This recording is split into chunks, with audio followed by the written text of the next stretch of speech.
Learning how to start jogging. Get motivation every day. Learning how to start jogging isn't just for young people. In fact, you can learn how to start jogging at any age.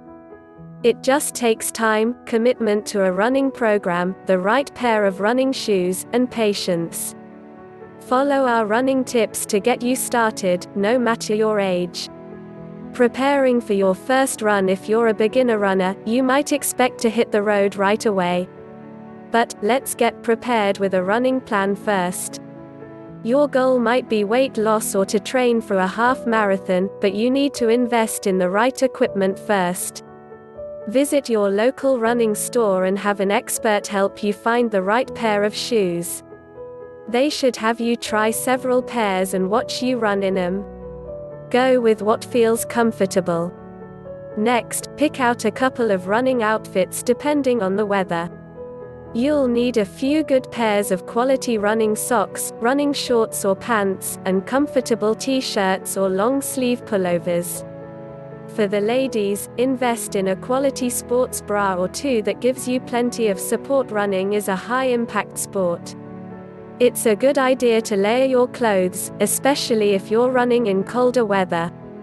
Your body heats up as you start jogging, so you'll likely want to remove a layer or two. Your first week of jogging. Don't expect your first week to be easy. Even if you ease into it, you should expect some soreness, especially at the beginning. That's okay.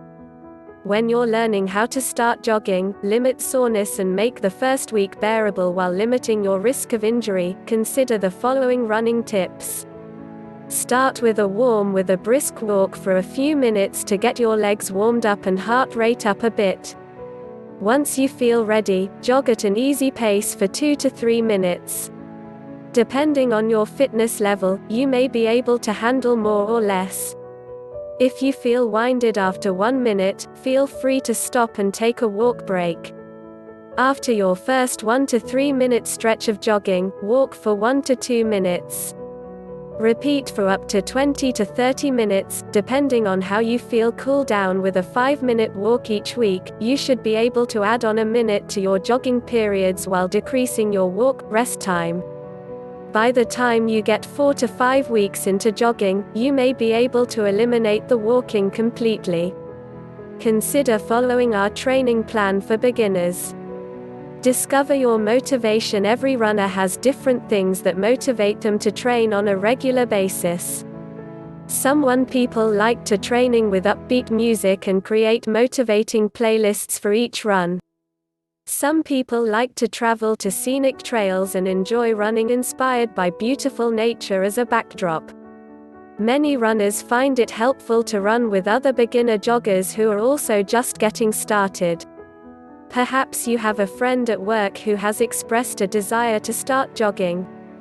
Invite them to go on a run with you one day after work. Or, join a local running club. Most have groups designed especially for beginners. It's also a great way to meet new people. Monitor your nutrition. Nutrition is always important for athletes, but it becomes an even bigger factor as we get older. As we age, our bones become more fragile, which is particularly true for postmenopausal women. Eat foods high in calcium, and don't forget to consume a diet with a fair amount of calcium like milk, yogurt, and cheese.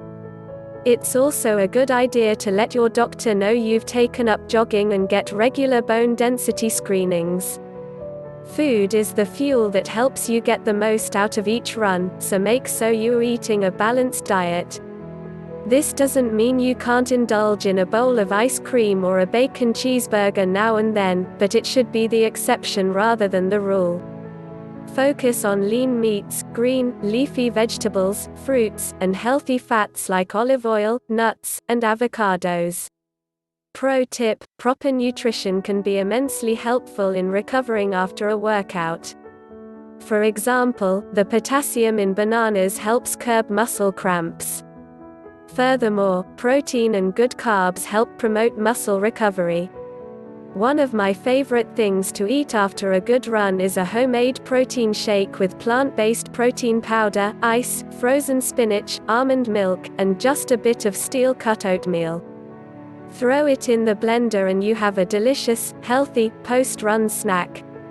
Don't forget about stretching and strength training. I remember when I was a teenager it seemed like I could go out for a fun without stretching before or after, and I rarely got sore later.